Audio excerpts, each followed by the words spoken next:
ናብ አዲስ አበባ ዝኸዱ ጀነራላት ናብ ሓራ መሬት ትግራይ ምጽምባሮም አፍሊጦም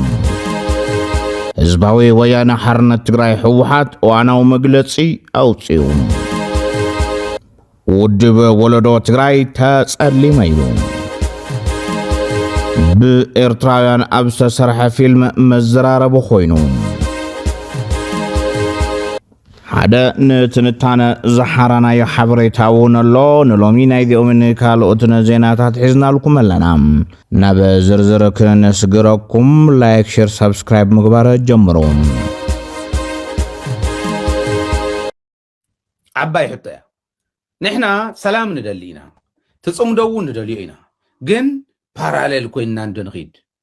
ተማዓዳዲና ፓራሌል ኮይና ሕዚ ቃንጃ ኮይንኳስ ጽምዶ መጻም ድብዕራይ እንተምጽኻ መቃነጁት እንተምጽኻ ሞ ሓደ ዕባራን ሓደ ደሓን ዝኾነን እንተኮይኖም ሕዚ እቲ ዕባራ ከመይ ክውፃዕ ከም ዝኽእል ዋላቱ ኣርዑት እውን ከምዚ ዝጣመ አማኻሪ ሚዲያን ርከብ ህዝብን ጀነራል ታደሰ ወረደ ዝኾነ ዳዊት ከበደ ምስ ሃይለ አረፋይነ መምልላስ ካብ ዝጅምሩን ንባዕሎም ክጸላለሙ ምቕናዮም ዝፍለጥ እዩ ነሲዑ ድማ ሃይለ አረፋይነ ወዲ ወረደ ዳዊት ከበደ ሙስኡ ምግባሩ ብተንኮል ይኸይድ ምህላው ዘርኢ ኢሉ ወዲ ወረደ ብተንኮል ይኸደሉ ሚድያ እኮ ሚድያ ተጠቐመ ይኮነን ከም ድላይ ዋላ ወፂኡ ደብረጽዮን ከምዚ ይገብረና ኣሎ ክብል እውን መሰሉ እዩ ምስ መን ኮይኑ ንኣብነት ትግራይ ቴሌቪዥን ዝበሃል ብግብሪ ኸፈልቲ ዝመሓደር ብገንዘብ ናይ ግብሪ ኸፋል ህዝቢ ትግራይ ዝመሓደር ናይ መንግስቲ ሚድያ እኒሄ ትካል ህዝቢ ትግራይ ዝኾነ ድምፂ ወያነ ዝበሃል እኒሄ እዚኦም ኣብ ዘለውሉ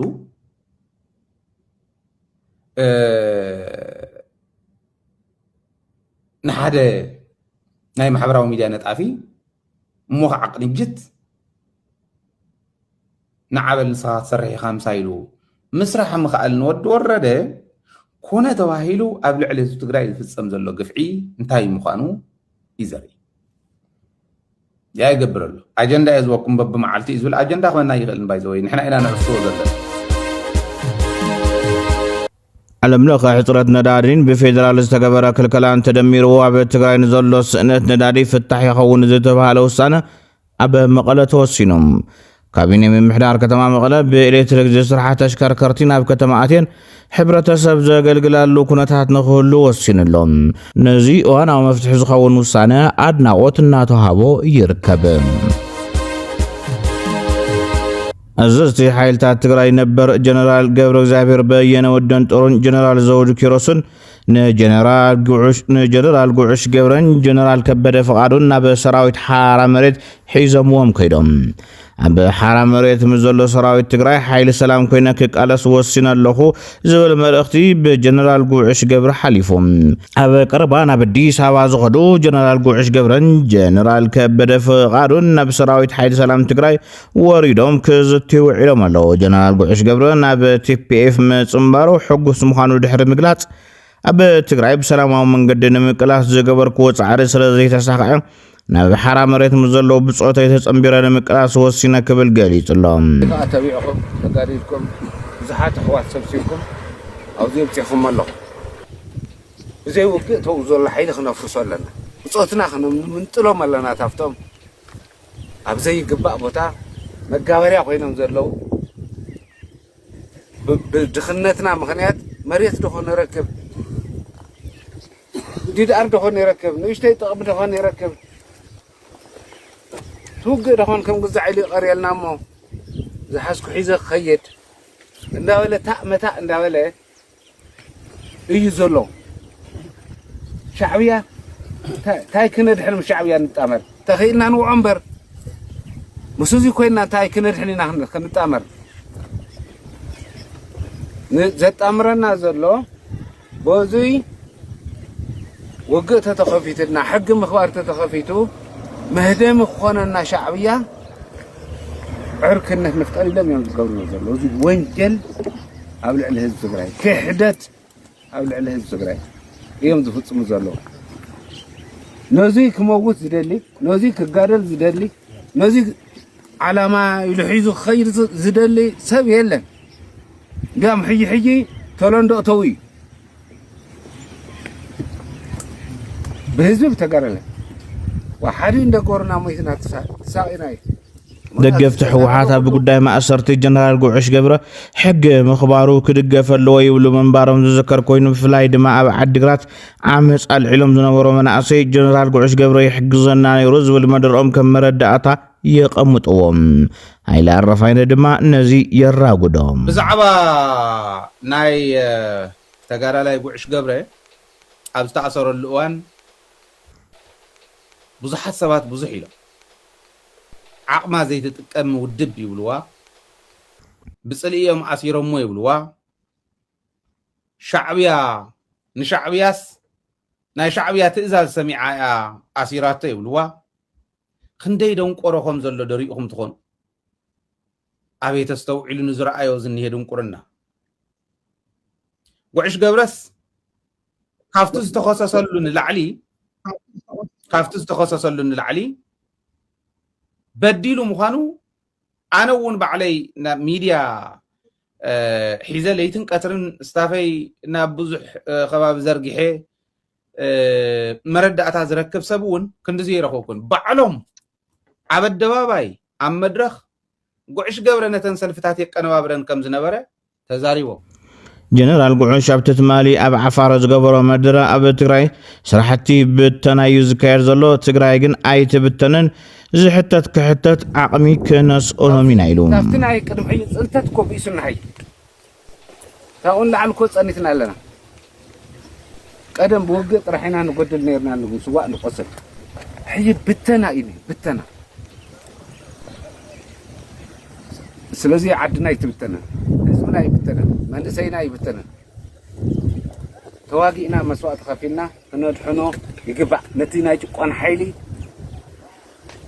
حيلو خنسنو كن منطلو باورو خنسنو كن كيلا لنا وتحريو زحتات يتحتت اي هبني التتماقوي تدما يتصفع زبدل زي يحمو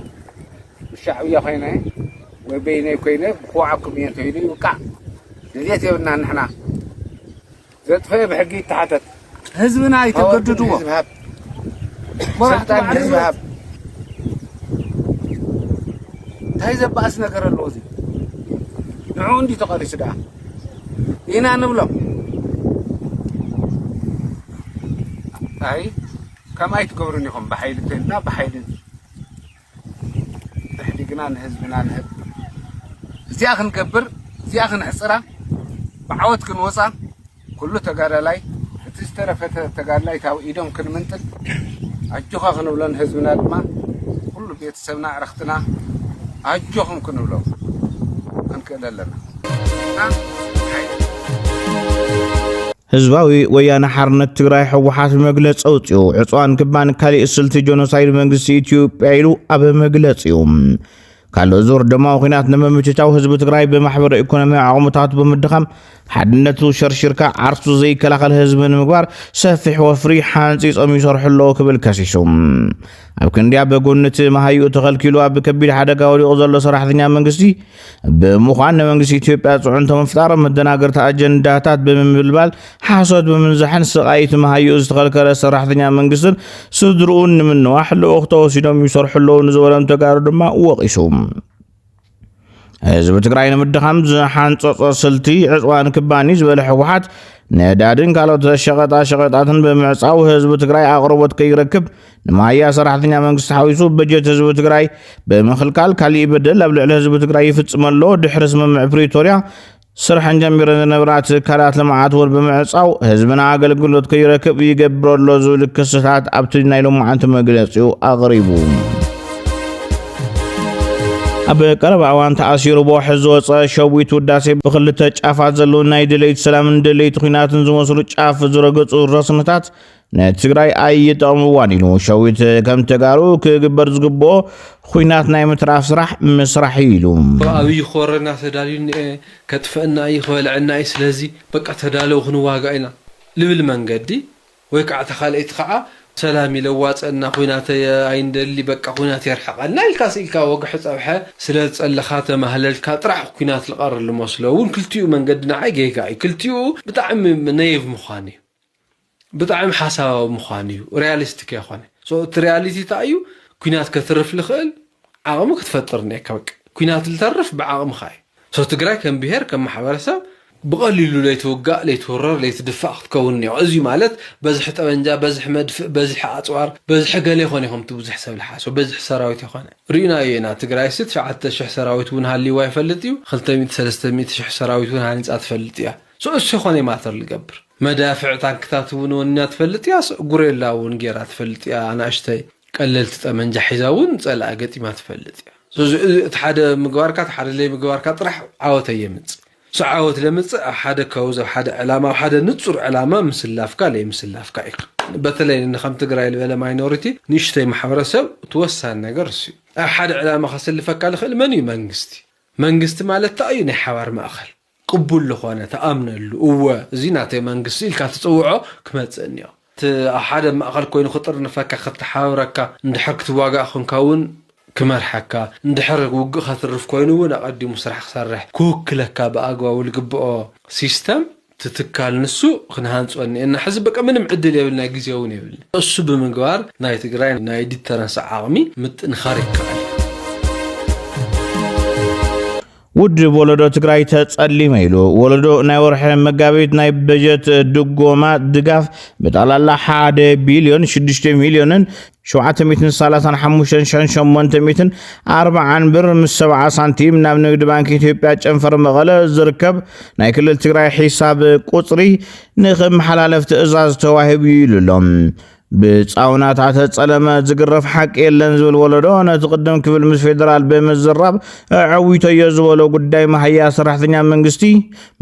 تግራይ ካብ فيدرال زمصن مهيا يلن مبالو سيعيب يوم ودب ولدو تግራይ بزكايدو زتن مردان مسرت ناي تግራይ بجت دغوما نخفل فيدرال منغستي كم زوسنه بعد 16 مغابيت 2018 عام تمرات اب زحمنا يوغعو مغلصي نحزبنا ممسار ناي فلت كبل زخاخرت تودب هذا ما مستفلالينا فيدرال تكالات بمزتاي ابي غداي ملكا مهيا اتكيرو زغبرو زلو سلام واسسيو زرخبو بوليتيكاو قبلنتن حزباو دغفن زسنبرم نمهيا سرحتنيا مسارح بوليتيكاو طلع خغبرو وصنحو ناي دغن ناي وشتن اكالات نتحق يطويوم نحزبن مدنغار ابل علو دبنا زتقناجو سلتا وفر صلمتات ككايد صنيحون كبل وقيسلام يخون بر ودبنا مطنتي كاب زملكوتو ناي فيدرال اكال زرغاغصو چبوط مرتعو نملا حزبي بحافشا نمنغس سرحتنيا تግራይ ድማ بفلاي بزبل تفراري مو يزولو سندن اتاو خغبر ولز تغبر اكاونتن زرغحلهم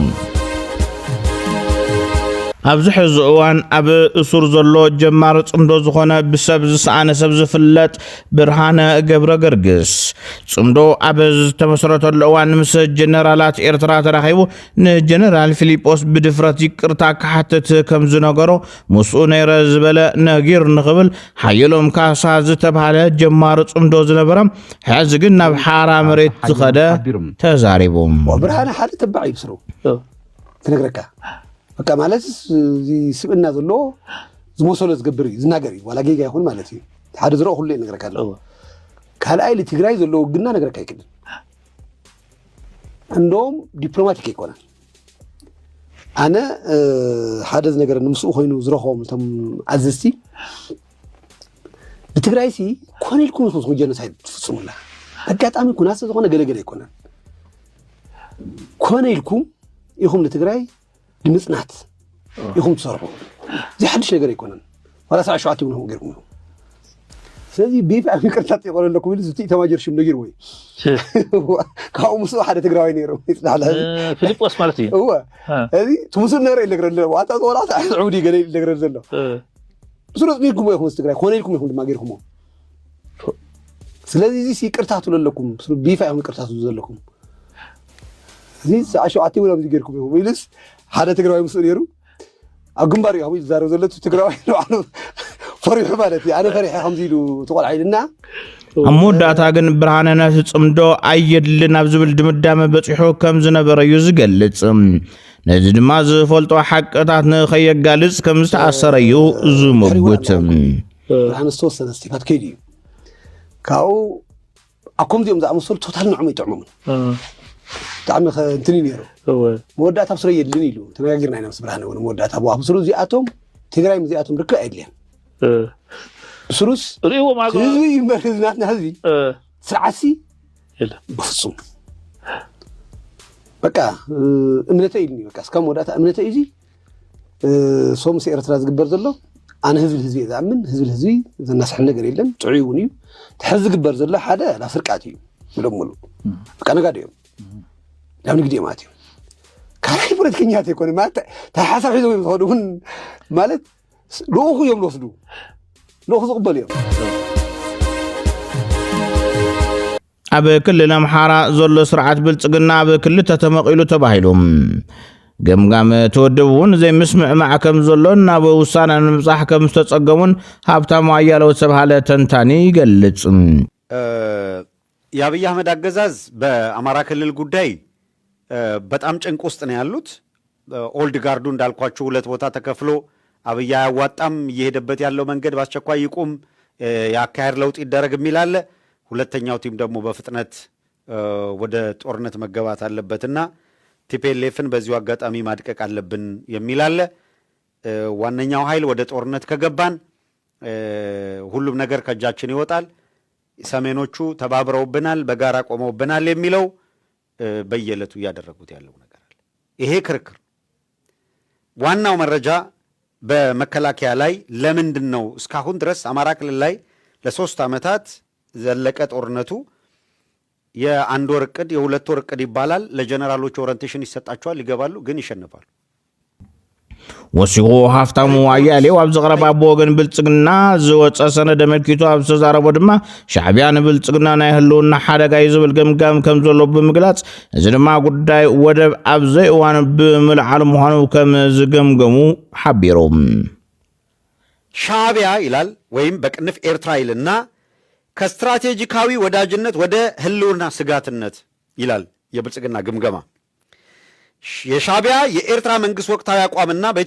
በኢትዮጵያ የውስጥ ጉዳይ ላይ ያለው ጣልቃ ገብነት ለመንግስት ስልጣን ቀጣይነት እጅግ ውስብስብና አደገኛ ስጋት ሆኖ ተመዝግቧል። ቀደም ሲል በነበረው የሰሜኑ ጦርነት ወቅት የነበረው ወታደራዊና ፖለቲካዊ ጋብቻ አብቅቶ አሁን ላይ ሻዕቢያ ለስርዓታችን ውድቀት በግንባር ቀደምትነት እየሰራ መሆኑን የደህንነት መረጃዎች በግልጽ ያሳያሉ። ይህ የጠላትነት መንፈስ የገነገነው በተለይ መንግስት የባህር በር ጥያቄውን ለጊዜውና ያለ ቦታው ማንሳቱን ተከትሎ ነው። አያችሁ ግምገማው። ይህ የጠላትነት መንፈስ የገነገነው በተለይ መንግስት በባህር በር ጥያቄ ያለ ጊዜውና ያለ ቦታው ማንሳቱን ተከትሎ ነው ይላል። የውስጥ ግምገማቸው ያለ ጊዜ ያለ ቦታው አንስተናል ይላል። ይህ ዱርዬ ስብስብ እኮ ነው። ስንት አሉ የሚባሉ ምሁራን ታዲያ ይሄን ሲሉ አልነበር የነበረው? ያለ ጊዜው ያለ ቦታውም የማይገባ ለምን ዓላማም እንዳነሳችሁትና ያነሱበትን ዓላማ አይነግሩን። ብምኽንያት ሕፅረት ነዳዲ ትካል ማሕበር ምህንድስና ኢትዮጵያ ንልዕሊ 3,000 ሰራሕተኛታቱ ኣብ ገዝኦም ኮይኖም ክሰርሑ ኣዚዙ ክብል ሮይተርስ ሓቢሩ። ፖለቲከኛ ልደቱ አያሌው እቲ ዘሎ አሰላልፋ ንብልጽግና ሓደገኛ ይሉ መንግስት እያለቀለ አሁን አፍጥጦ እየመጣ ያለው ጦርነት ከፈነዳ ይሄ መንግስት የወራት እድሜም አይኖረውም። ጦርነትን በፍጹም ሊቋቋም የማይችልበት ደረጃ ላይ ደርሷል። አሁን ሄዶ ይሄ መንግስት ጦርነት መዋጋት የማይችልበት ደረጃ ላይ ደርሷል። ተናጠል ፋኖን ማሸነፍ ያልቻለ ኦላን ማሸነፍ ያልቻለ አካል አሁን ባለው የኃይል አሰላለፍ ሊመጣ የሚችለውን ጦርነት በምንም ተአምር ለወራት ሊቋቋም አይችልም። ያገዛዝ እያለቀለት ነው።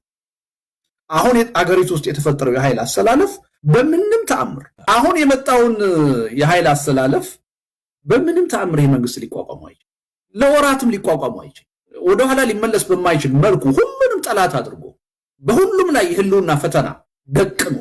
ሁሉም አጌንስት መንግስት እንዲነሳ አድርጓል፣ እንዲተባበር አድርጓል። ዋጋ የሚከፍልበት ጊዜ ተቃርቧል። ምክንያቱም እየመጣ ያለው ማዕበል ቀላል ማዕበል አይደለም። ተዛዙ ባይታየውም አይኑ ቢታወርም በፍጹም ሊቋቋሙ የማይችል ነው። አሁን ኃይል እየመጣበት ያለው ተናጠል ፋኖን ማሸነፍ ያልቻለ ኦላን ማሸነፍ ያልቻለ አካል አሁን ባለው የኃይል አሰላለፍ ሊመጣ የሚችለውን ጦርነት በምንም ተአምር ለወራት ሊቋቋም አይችልም። ይህ አገዛዝ እያለቀለት ነው። የኢትዮጵያ ህዝብ ርእሰ ምምሕዳር ክልል ኦሮሚያ አይተ ሽመልስ አብዲሳ ህዝቢ ኦሮሞ ብክቢድ መስዋዕትነት ዘመዝገቡ ዓወት ክሕሉ ከም ዝግባእ ተሓሳሲቡ ሽመልስ አብዲሳ ነዚ ዝበለ ትማልያ በከተማ ቢሾፍቱ ካብቲ ክልል ምስ ተወጻጹ መናስያት ኣብ ዝተኻየደ መድረኽ ዘተዩ ህዝቢ ኦሮሞ ብረት ዓጢቅካ ምቅላስ ኣብ ዘድልየሉ ዝነበረ እዋን ኣድላይ መስዋዕትነት ከፊሉ ከም ዝተቃለሰ ኣዘኻኺሩ ይኹን እምበር ሕዚ ብረት ልዒልካ ንምቅላስ ዘገድድ ዝኾነ ዓይነት ምክንያት ከም ዘየለ ኣረዲኡሎም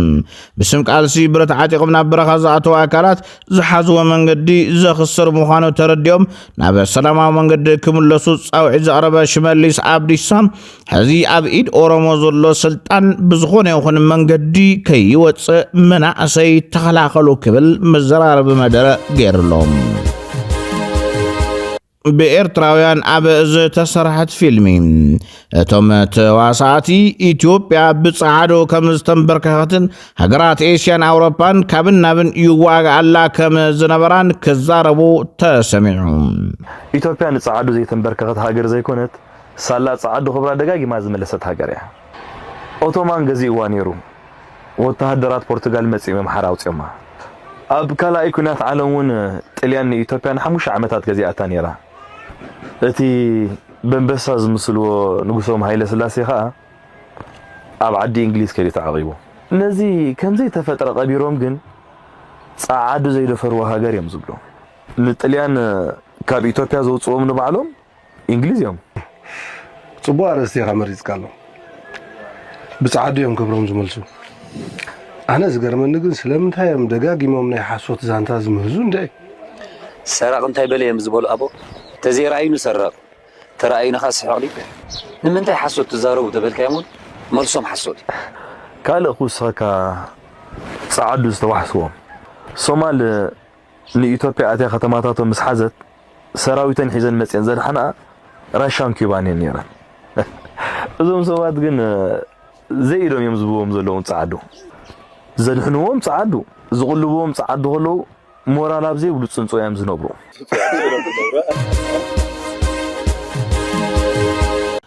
ሩስያ ንሓደ ብስለያ ዝኸሰሰቶ ብሪታንያዊ ዲፕሎማሰኛ ካብታ ሃገር ክወፅእ ኣዚዛ ፌደራላዊ ትካል ጸጥታ ሩስያ ኤፍኤስቢ ኣብ ዝሃቦ መግለጺ እቲ ስሙ ብወግዕ ዘይተጠቐሰ ዲፕሎማሰኛ ናይ ሓሶት ሓበሬታ ብምሃብ ናብቲ ሃገር ከም ዝኣተወ ተኸሶም